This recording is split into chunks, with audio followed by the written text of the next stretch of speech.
Hey, everybody. Welcome to the Twin Bill Baseball Podcast. I am What-A-Day Joe, along with the player Benny Scholar, and we have a special guest today, Dan, the smartest man in the room. You got to love it. Dan, welcome to the Twin Bill Baseball Podcast. And today we're talking baseball contracts, salaries, all that good stuff through the years.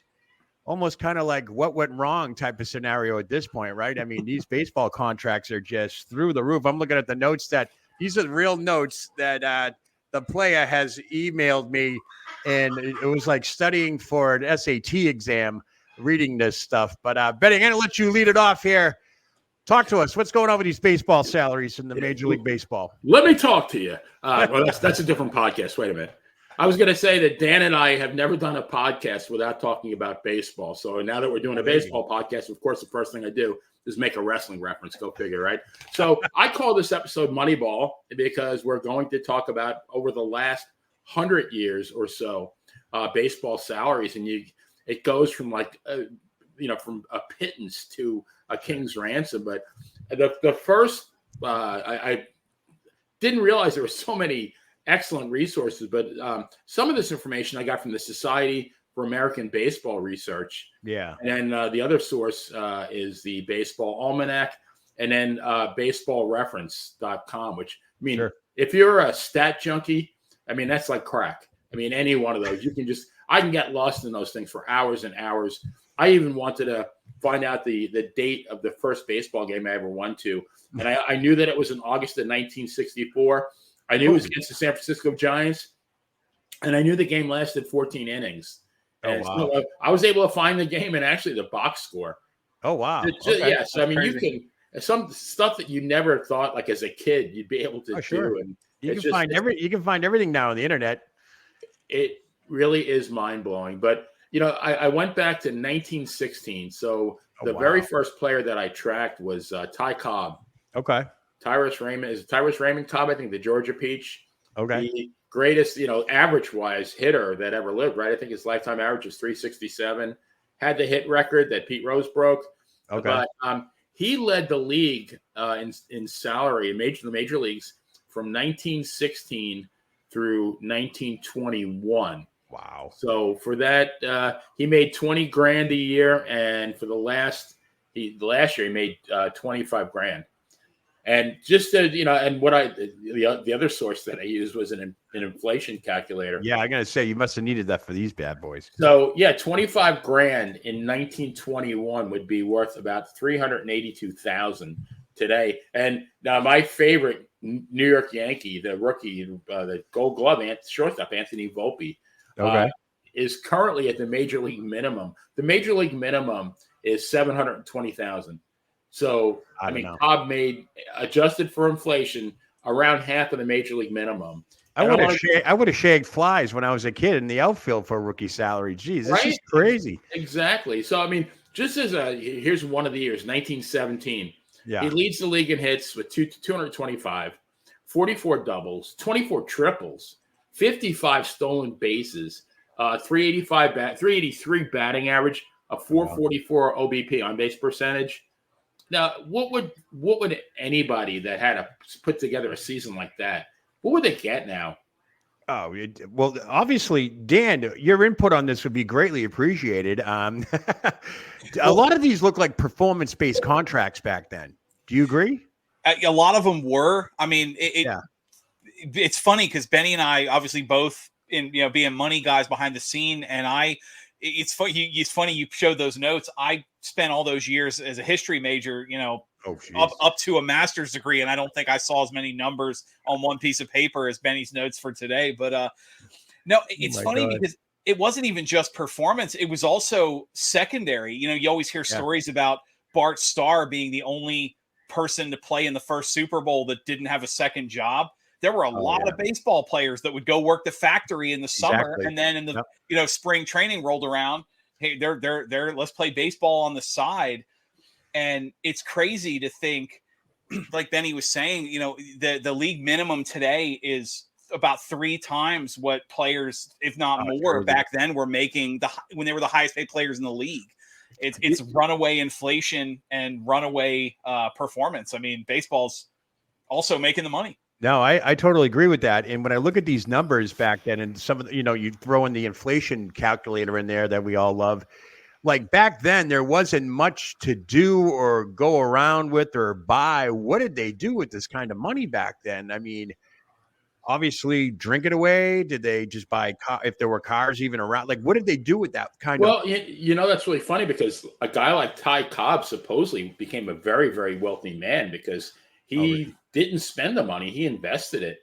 But then you got a guy like Babe Ruth, who's actually the person I wanted to chat about next. I mean, now you got to remember Babe Ruth's background. He was in a reform school from the time he was 7, I guess, till he was 18 in Baltimore. Yeah. I mean, he had parents, but I think his dad owned a saloon, and Babe, probably was drinking at the bar at 9 years old and doing his math homework. But I mean, they I guess the fact that he was they couldn't control him, so they sent him. Was it St. Mary's? I think was the name of the orphanage, and played there at their baseball team. But he was the first player to crack 50,000. He received, he got 52 grand a year from 22 to 26. Then they bumped him up to 70 from 27 to 29. And in 1930, he was bumped to 80 grand. Now, 80 grand in 1930 would be worth around $1,380,080.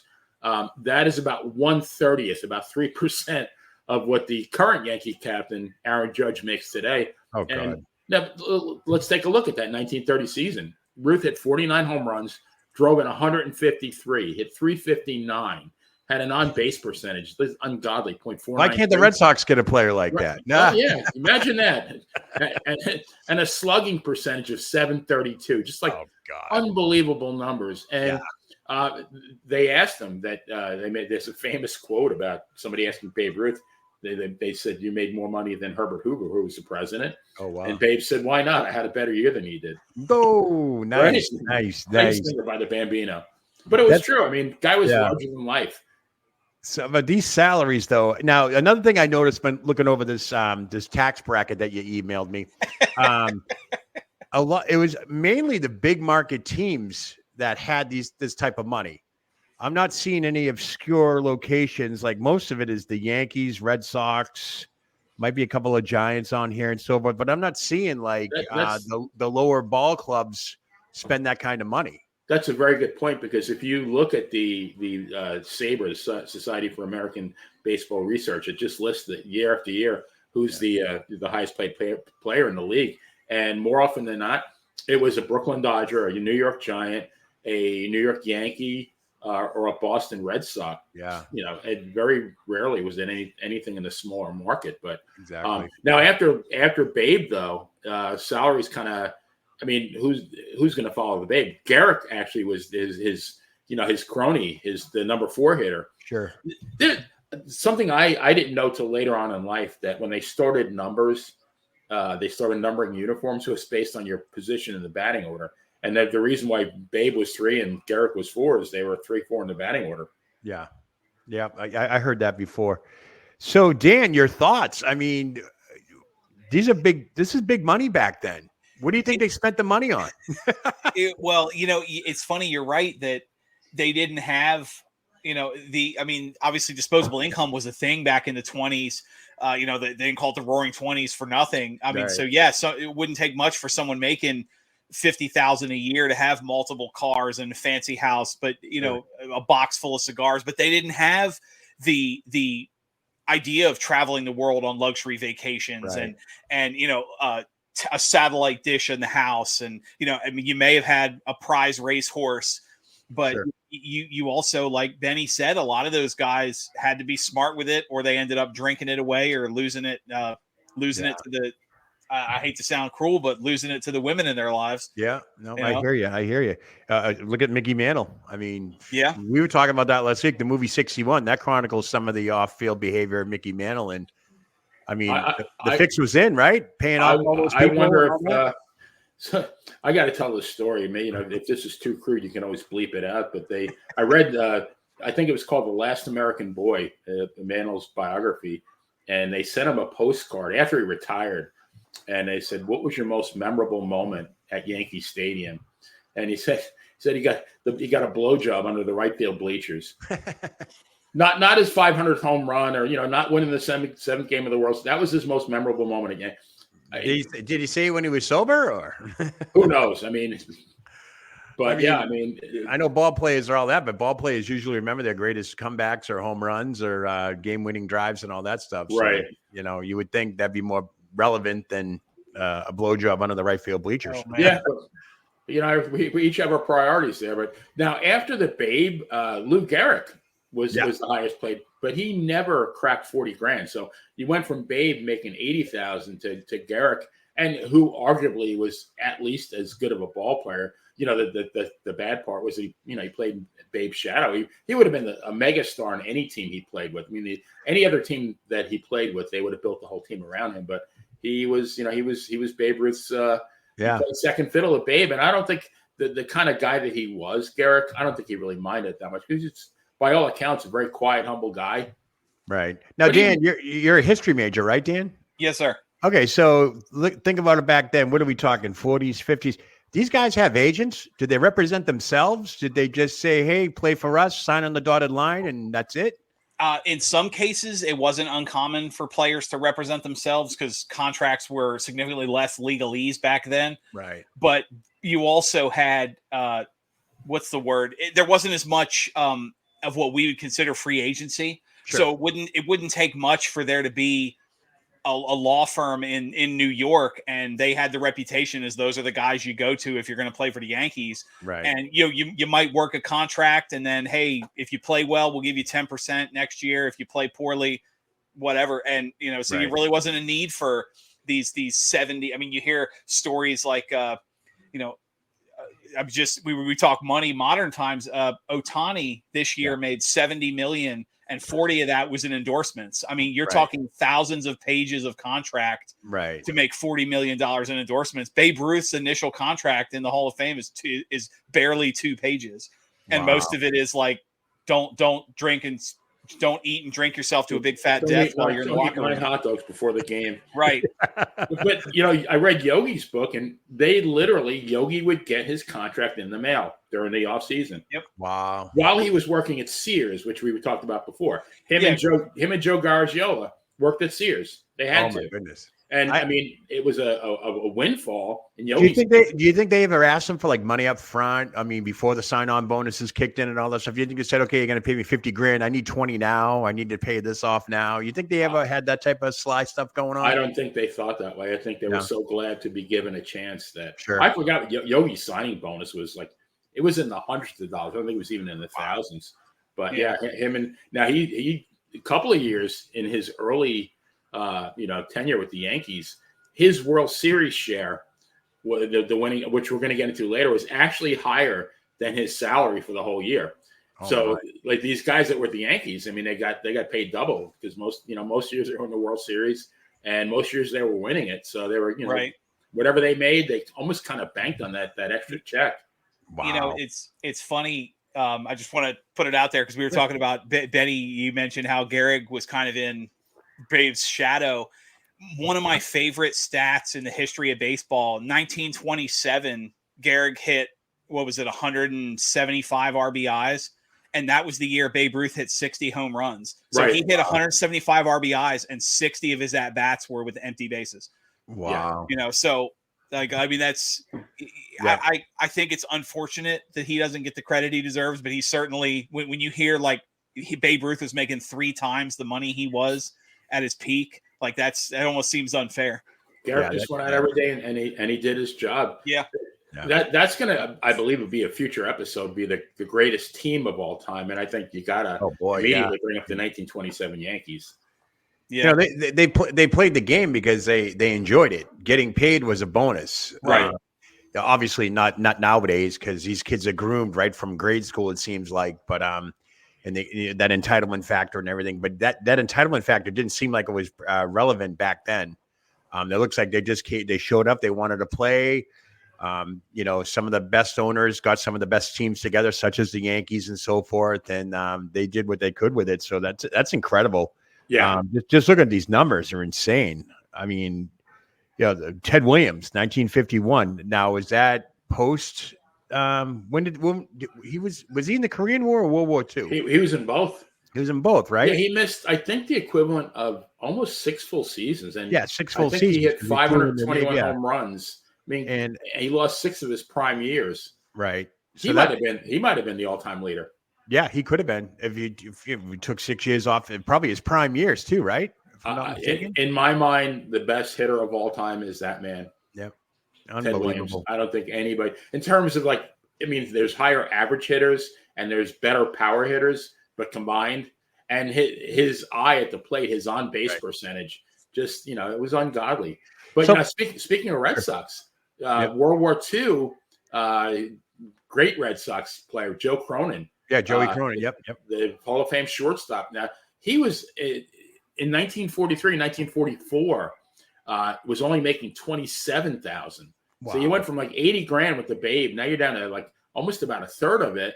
And Cronin was actually a part-time player and the manager of the Red Sox at that time. Wow. They're doing double duty.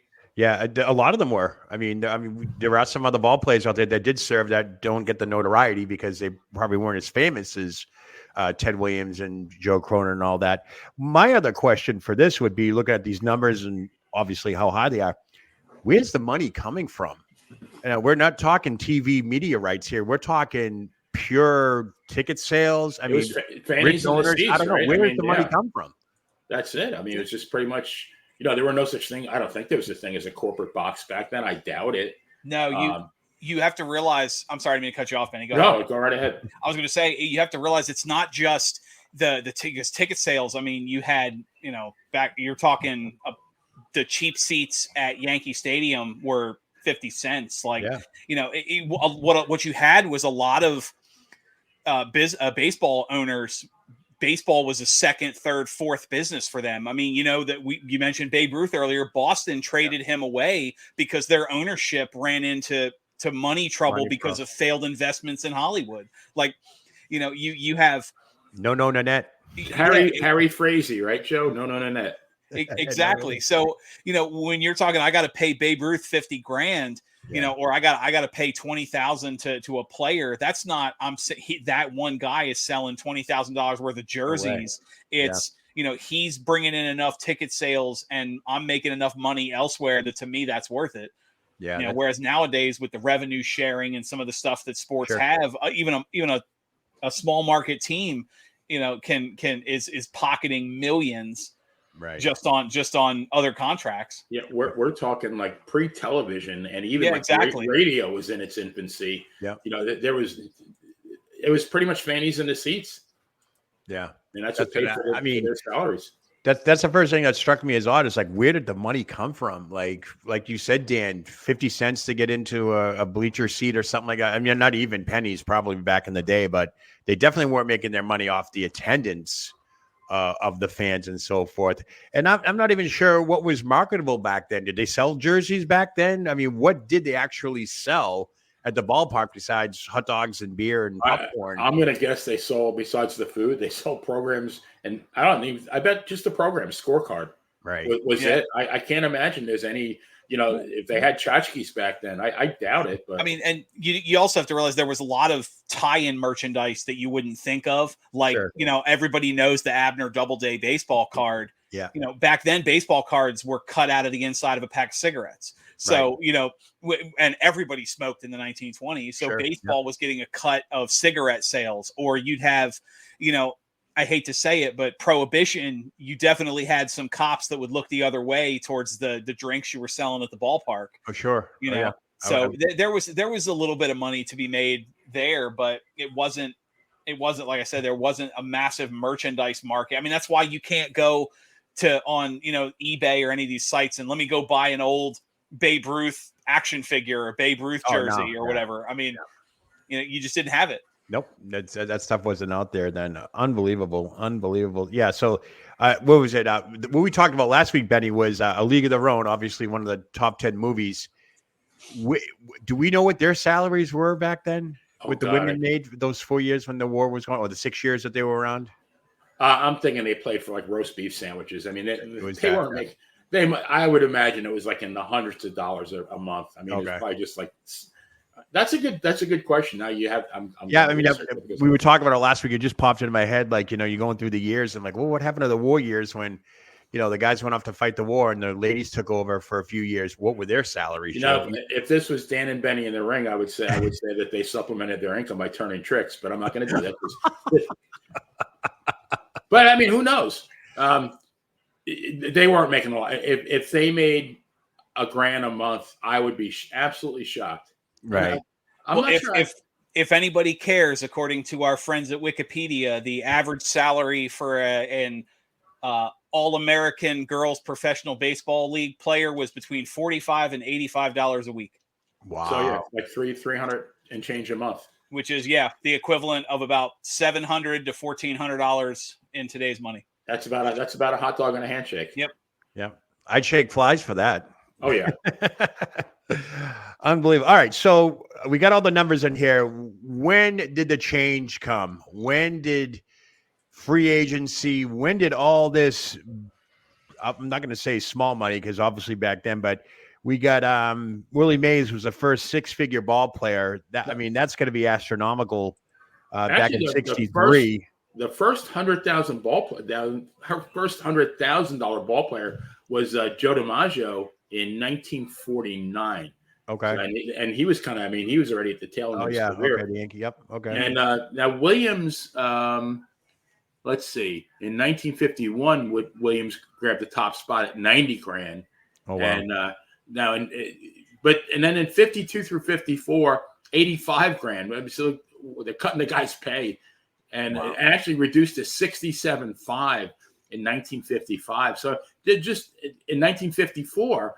He led the American League in walks, on base percentage, slugging, OPS. His on base percentage was .513, which is, he's getting on base twice a game. And Dan, do you think anything was incentivized back then? Looking at some of these stats, Willie Mays was MVP and all that. Did they get extra for that, or was that part of the contract where you're going to make this X amount, but you got to meet these goals? Honestly, there are a few notations in history of famous incentives. Benny mentioned earlier, if players making their World Series bonus was more than their base salary, but right. No, for the most part, and I know it sounds archaic now, but like we talked about how when you're making, side job money, you're playing for the love of the game up until really the 1960s when you started seeing legit big money. It was bragging rights. He got to retire saying, I'm the best player that's ever done this, or there was a lot of taunting at the bar after the game involved. Right. You really didn't start seeing the huge contracts until technically 1975, but right. With free agency. But Joe was right about Willie Mays. Willie was pretty much, he hit it in 105,063. And again, even index for inflation, that's about $1 million. Sure. Yeah. And Mays had won the MVP award the previous season, was the Gold Glove for center field, right? And was a member of the National League pennant-winning Giants, who came literally within an eyelash of winning that 1962 World Series against the Yankees. Willie McCovey hit a ball about 900 miles an hour that if Bobby Richardson wasn't standing there, they would have had that World Series. But Mays was the perennial from 59 through 70. Was the highest earner, and rightly so. I think he was right. I don't think too many. Him, Aaron, and Mantle probably the three best ball players. But he peaked at 125. Yeah, and the only year that he did not get it was 66, which was Koufax.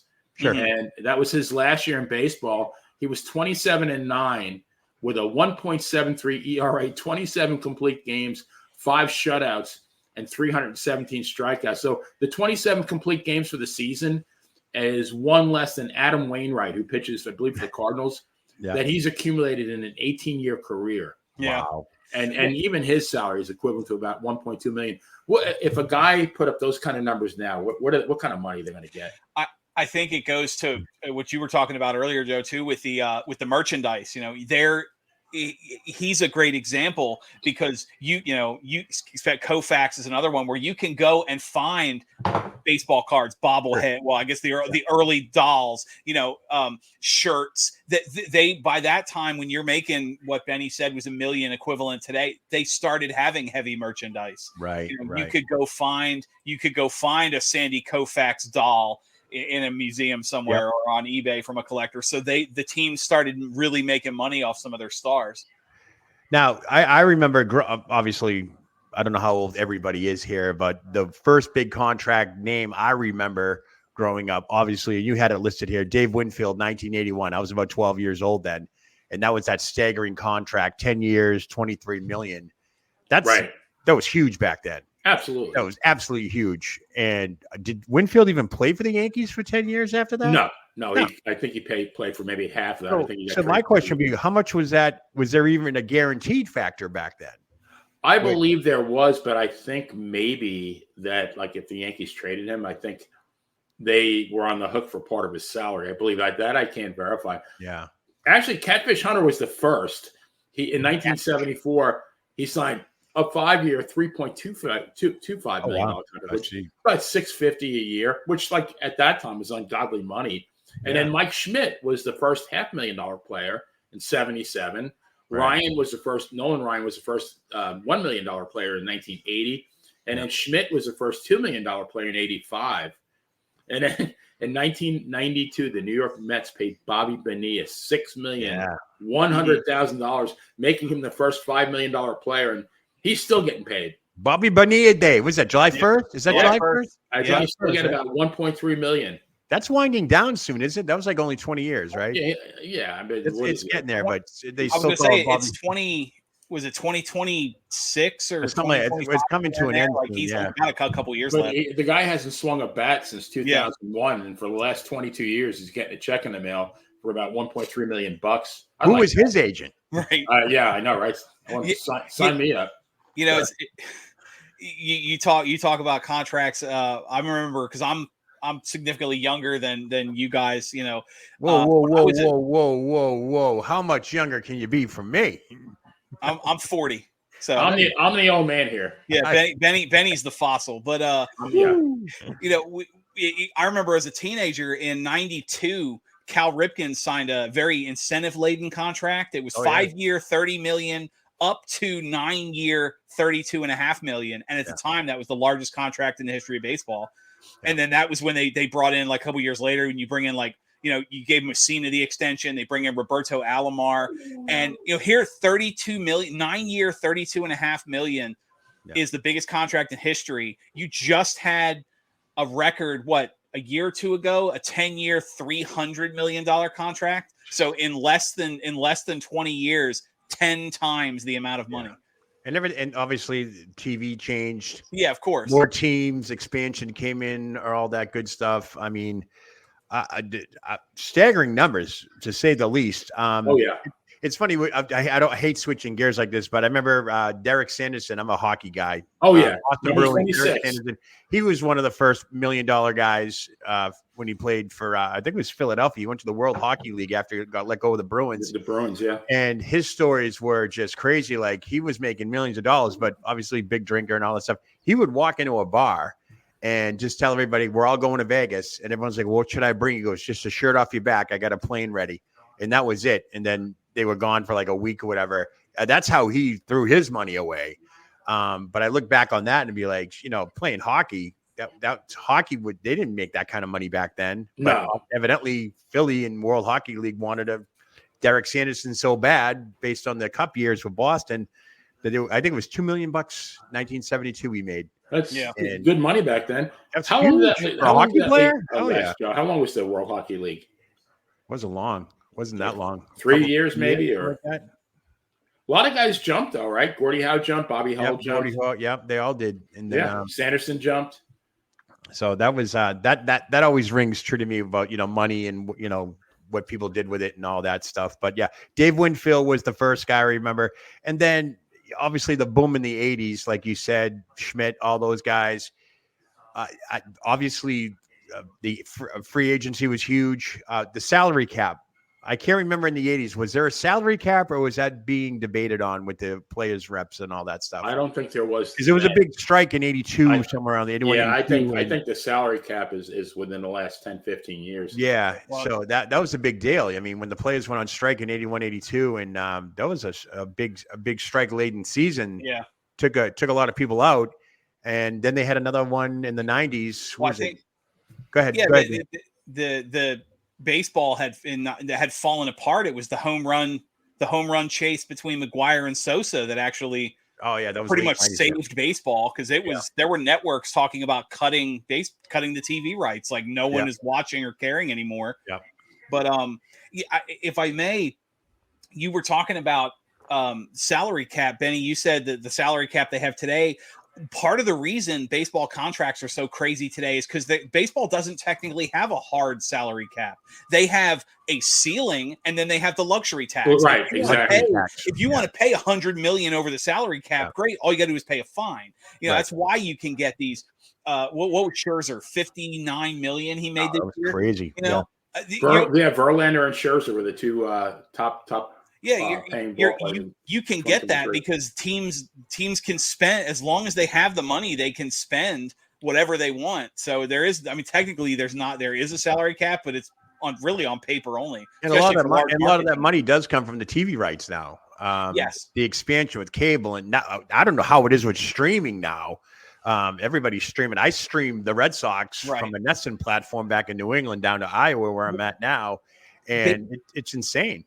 Baseball's unique in that sense. Unlike maybe hockey, I would give hockey credit too, as a big hockey fan. But the NFL, the NBA, they all have these national contracts. Baseball doesn't really have widespread national contracts. You have a lot of regional sports. Like as an Orioles fan, I have to watch MASN, the Mid-Atlantic Sports Network. To get the Orioles games, to get if I want to watch the Capitals, or if I as you get further north, you've got so somebody like Baltimore, because I'm where as a fan, I'll use Baltimore as an example.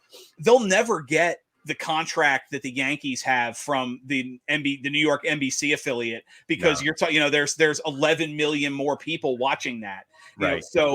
Baltimore is always going to be hard pressed for, obviously you just heard what we're recording this on the 16th. Earlier today, the owners signed off on the A's moving to Vegas. Yeah, so, I saw that. I saw that. Oakland, the money they were sucking from that contract. Still no stadium yet though in Vegas. So what is it, the lease is up in 2026 or something like that? Yeah. But so now Vegas has to press for.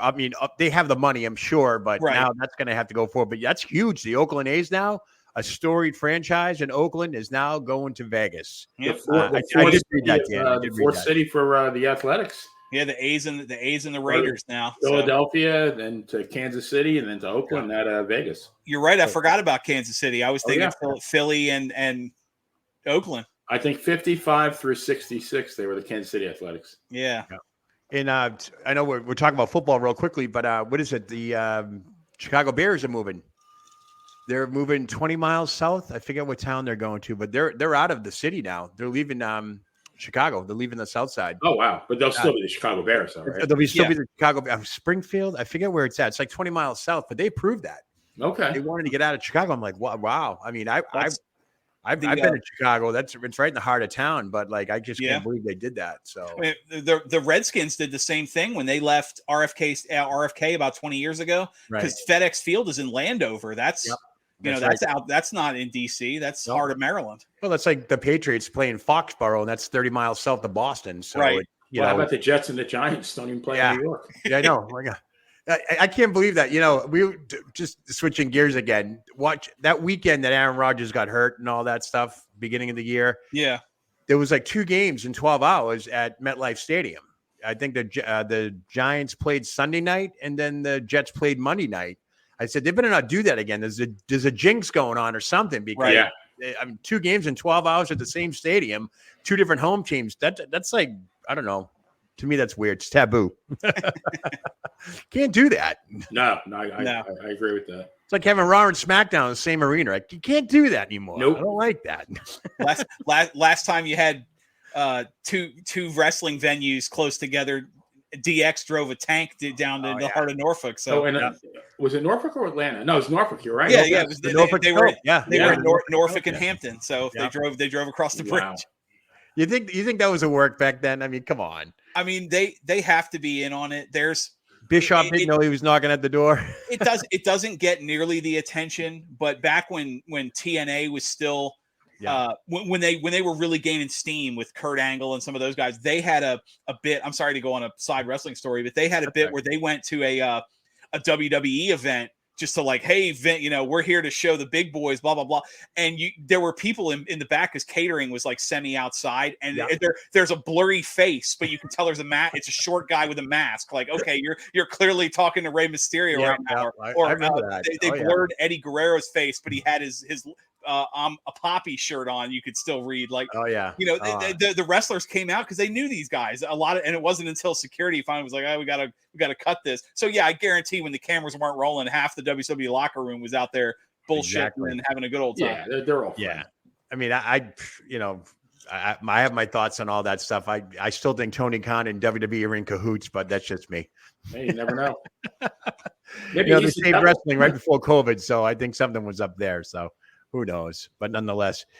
But these contracts are amazing to say the least, no doubt about it. I'm sorry, I missed it. The player, who's the highest paid ball player right now? Is it Scherzer? Well, now it was for this year. It was Scherzer and Verlander. I'm not sure for 2024 who it's going to be, but I wanted, if we could, maybe just to talk about some of these like long-term contracts over the last Winfield got his in 81. Yeah, that was 10 and years, maybe right? like if we think they actually earn their money, like to me, Winfield for 10 years at $23 million was an absolute steal. Sure. And then Jeter in 2001 was a 10-year, $189 million. So, $18.9 million. I think he definitely earned that contract. I mean, I'm not going to say that about too many of these. I think, and here's one I think we can all agree on, that Albert Pujols. Yeah, Pujols was big back then. Yeah.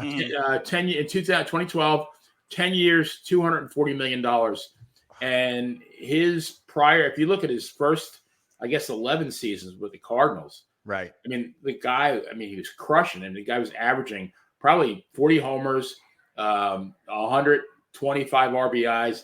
I think his career average was like about 315. And then over the next 10 years, because I'm a stat guy, obviously, and I just watched his batting average slowly. I thought, like, you know what? If this guy keeps it up, he's going to end his career under 300. And sure enough, he did. I mean, what a career the guy had. I mean, 704 home runs I think he's got.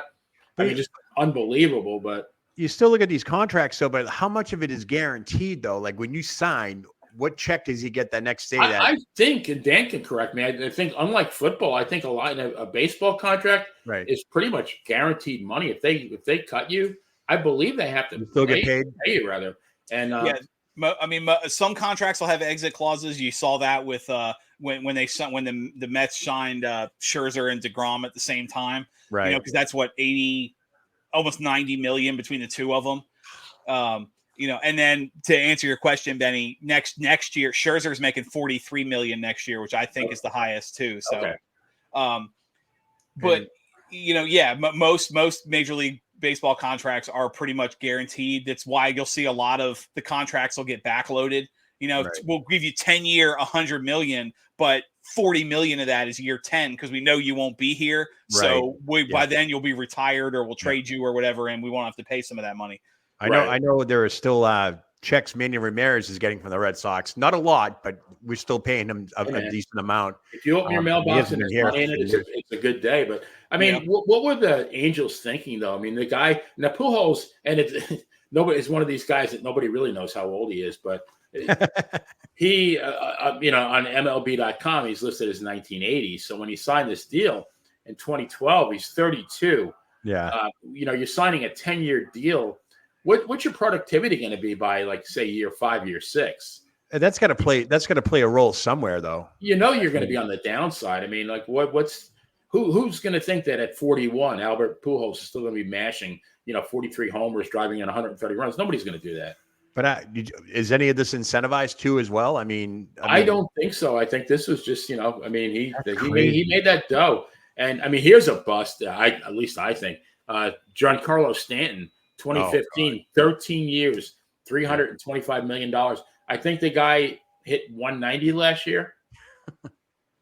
and he's missed, I think, since he's been with the Yankees. I'm not sure if it's since he's been with the Yankees or his whole career. He's missed 36% of the games that he's supposed to play. Was that a Cashman signing? Yes. It was. Okay. It was. But, I mean, what job can you show up for work 64% of the time? Oh. And then when you show up to 64% of the time, you do shitty work. I mean, how long are you going to have a job? But this guy, he's I know who gets that. Meteorologists, they get that. Right.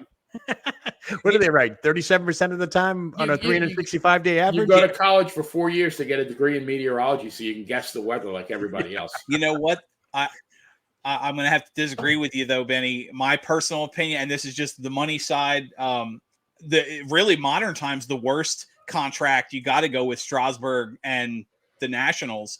I mean, yes, he retired, which saved them money after his carpal tunnel, but $35 million a season, and he was 1-4 before he went down for his surgery and never played again. Based on the guarantees, that one win cost the Nationals $105 million. Jeez. So you'd be hard pressed. I even as an Orioles fan thinking how bad the Chris Davis contract was, which is I think one of the worst of the last decade. He had one good year, right, Davis? Right, he was smashing homers. He put on a show at Fenway Park one time. He had 1 year that it's like if that was every season, you're a Hall of Famer, and he had a couple of like, damn this, the Crush nickname, like, hey, this guy might hit. Right. But I mean, at one, you give him this massive contract extension, and within a year and a half, he's setting records for strikeouts and leading the league in what was it? It was swings per hit or something like it was just how bad he was. Still getting paid though. Still, you know what? He got Davis got a Bobby Bonilla style contract where a lot of his money is deferred, and the Orioles aren't even going to start paying him some of it. I think until like 2030, and then he's going to get a check every year for a few seasons. Now, typically, the pitchers aren't getting the longer. Like, I don't know what Strasburg's deal was in terms of number of years, but, I mean, how about Jacob deGrom signed I always say he's the poster boy for Vagisil. He's just he's a sissy. Right. But I think it's 5 years, $185 million the Rangers signed him for. And he pitched maybe, I don't know, 10 games. Now, you say he's the poster boy for Vagisil. Is that because he puts the oil on his glove or his cap, or is that because he's a baby? He's a baby. But you know what he is. But I mean, and they showed a picture of him posing with the World Series trophy. He's like, you didn't win that. Like, give that to somebody who actually busted their butt every day.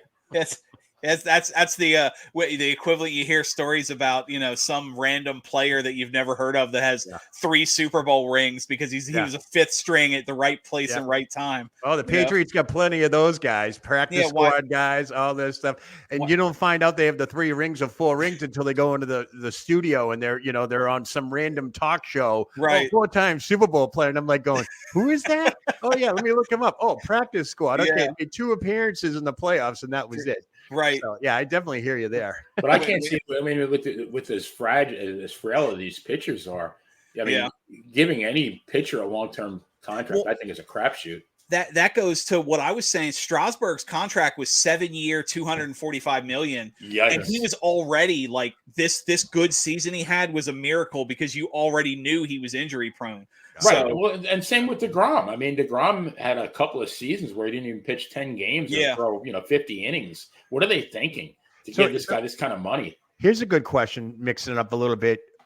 Position-wise, who's the most pitchers, catchers? I mean, Ortiz was a great ball player, Big Papi, but he was a DH, made good money. So if you had to look at some of these stats now, is it the pitcher that makes the most money, or is it the hitter now? Does it go by position? Like if you had to really put it all together. I think the pitchers can make the most money per season, but they're less likely to. Like here's an example: Fernando Tatis signed in 2021 a 14-year contract for $340 million. So it's not that much on a per year basis. Not that it's chump change, but I mean for 14 years. Mookie Betts 12 at 365, so that's about 30 mil. Trout was 10 at 36. I think Aaron Judge is 9 years at 360. So he's 40 million a year. Mm-hmm. I still have no idea why the Red Sox let Mookie Betts go. Right. Yeah, exactly. And that all happened during COVID, and they were going to try and nullify the contract, and they let the best player in baseball go. And I still scratch my head off that. I just don't get it. I don't know how it happened, but it's insanity. Not to kick the Red Sox while they're down, but I mentioned Strasburg, I think, is the worst contract in recent memory. Sure. A very close second has got to be Boston's contract with Chris Sale. I mean, he pitched what, half I think it was like half an inning before his Tommy John surgery. Going back to 2018 when he was still on the shelf half the season. Yeah. Even before then, his season would wrap up in August because there was an injury coming. I didn't see he was great in 2018 when we needed him. After that, I don't think he's played a full season. I don't think he's played a full season. They threw some numbers out earlier this year. I'm just trying to remember. I want to say it was something like since he signed the contract, he's only pitched. It was 48 innings, 47 innings, something like that. Yeah. It was less than 50, which amounts to Boston paying him $18 million a win.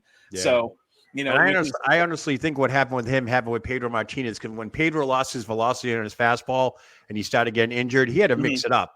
So in 04, when Pedro wasn't Pedro in 04. He was kind of like the fastball sinker, all that. Right. Chris Sale was 100 miles an hour, 99 all the time. And you could tell he couldn't throw that anymore. So he had to rely on the breaking ball. And that I just think he had a tough time adapting to that. And that's probably why the injuries happened, because his body was breaking down on him, obviously, because I was at a Red Sox game one time and all of a sudden he just left the game. We were like, well, what happened? Like, what happened there? Like, you just left? Okay.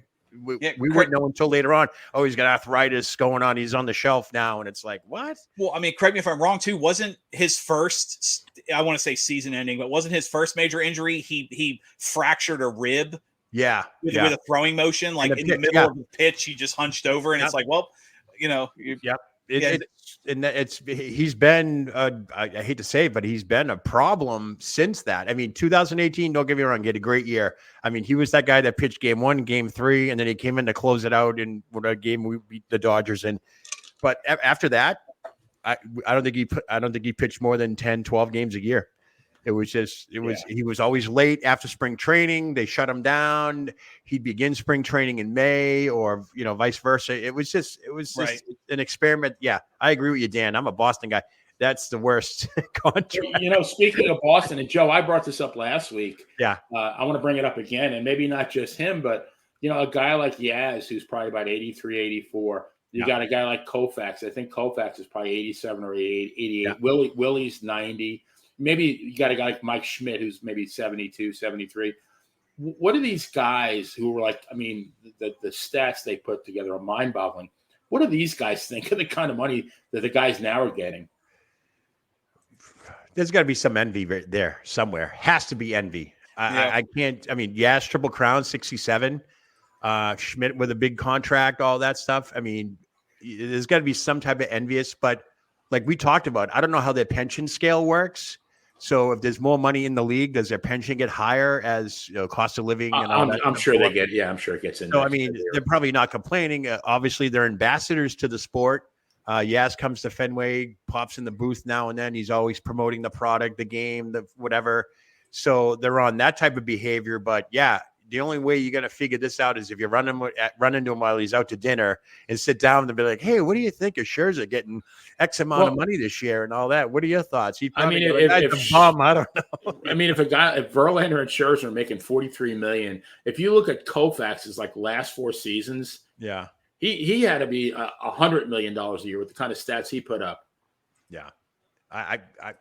In the other flip side of the argument, Dan, correct me if I'm wrong, but won't the old guy versus the new guy say, well, the game has changed. It's different now. There's more pressure. There's more this and that. What do you think? Yeah, you always hear that. It's the same thing with play. When they talk about football is a great example where it's like, oh, Tom Brady wouldn't last 2 weeks in the era Joe Montana played in, or, where and Benny and I, like he said, we always talk about baseball. When they mentioned somebody like a Sandy Koufax, wouldn't last a week pitching against some of the hitters today, which I think is ludicrous. But You always get that. The problem is that when you see someone like a Mike Schmidt, like a Cal Ripken, like a Kirby Puckett, somebody like that, who I have no doubt would be an all-star in today's game, making 5% what the players make today. I would be frustrated if that was me. Even someone like a Ripken or Randy Johnson, who are worth tens of millions of dollars, and their great grandkids are going to be fine because they were smart with their money. It's got to be frustrating. It has to. And like a guy like Koufax, like I said, he threw 27 complete games in 1966. These guys making $43 million. I mean, they're pitching 6 innings. Yeah. Well, and they just lowered the cutoff not that long ago. You can get a win if you pitch 1 out more than 4 innings. So I mean, you see pitchers today getting pulled in the 5th inning. Yeah, and getting still the get the win. Like, they got 1 or 2 outs in the 5th, and then they get the win. It's like, no.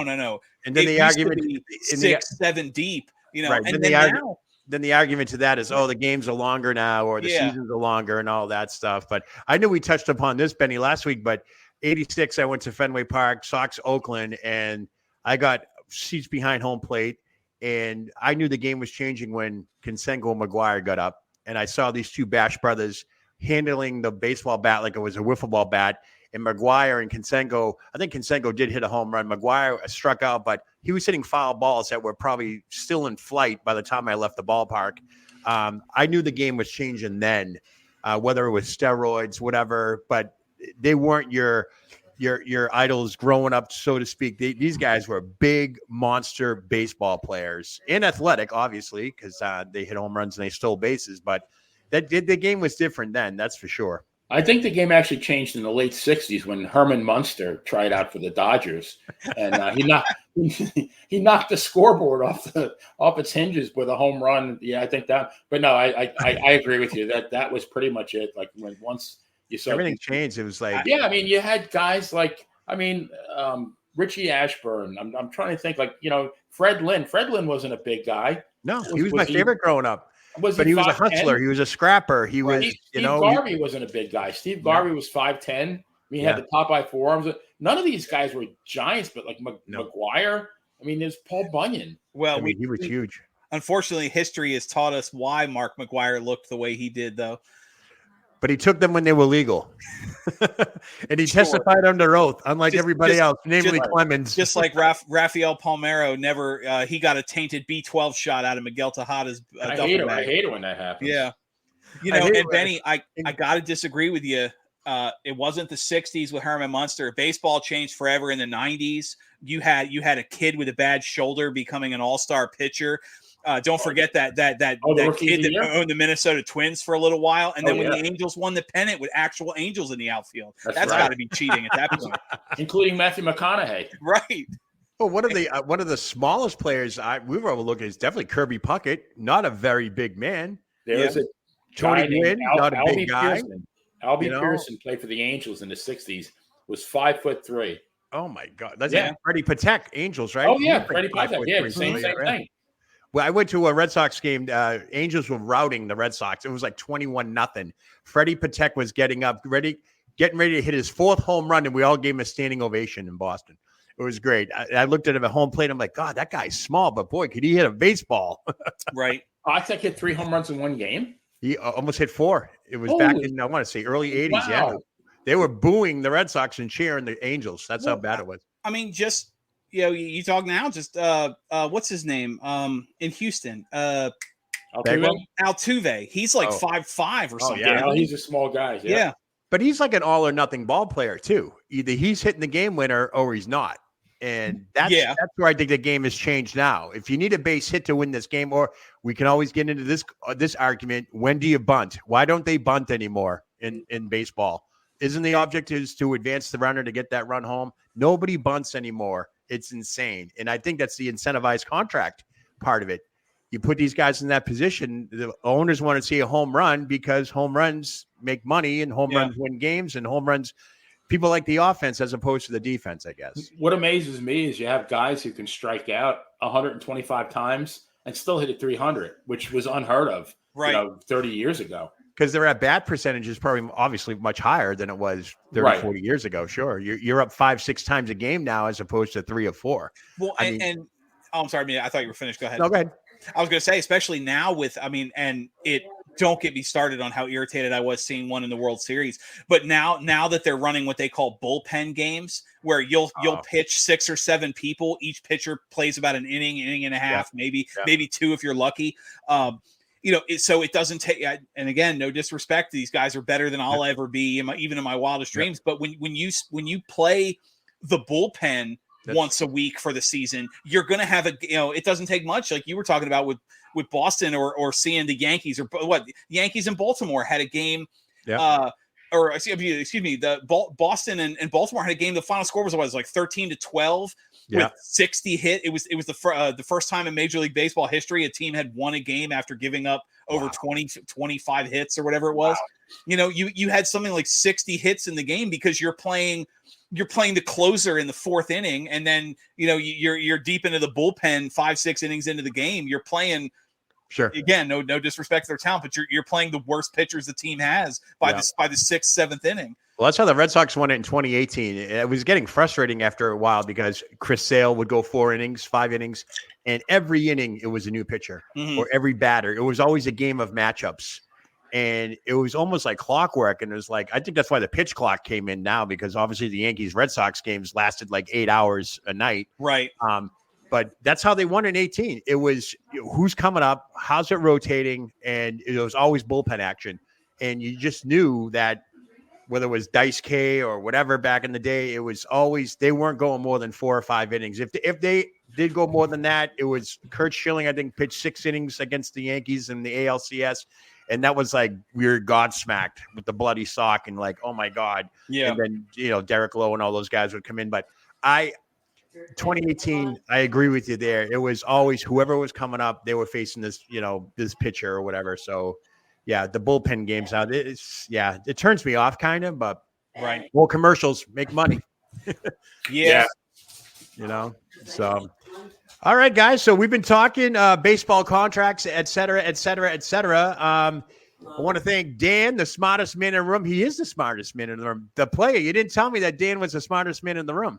It's a well-kept secret, but now you know. It's a well-kept secret. Okay. I want to thank you both for coming on here, the Twin Bill Baseball Podcast. Any final thoughts from you guys?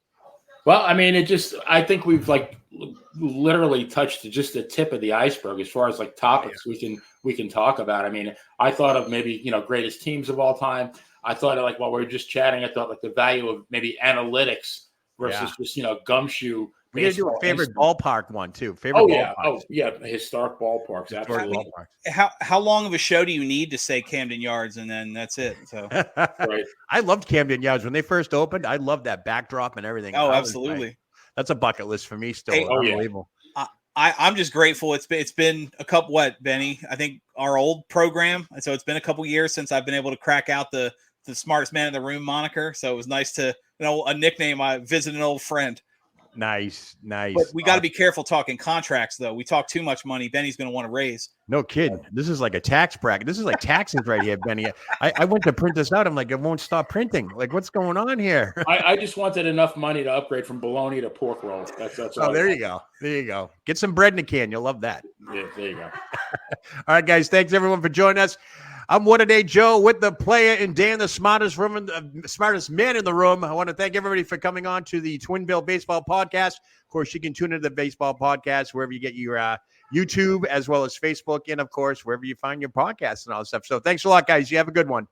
Take care. All right, take care. Thanks.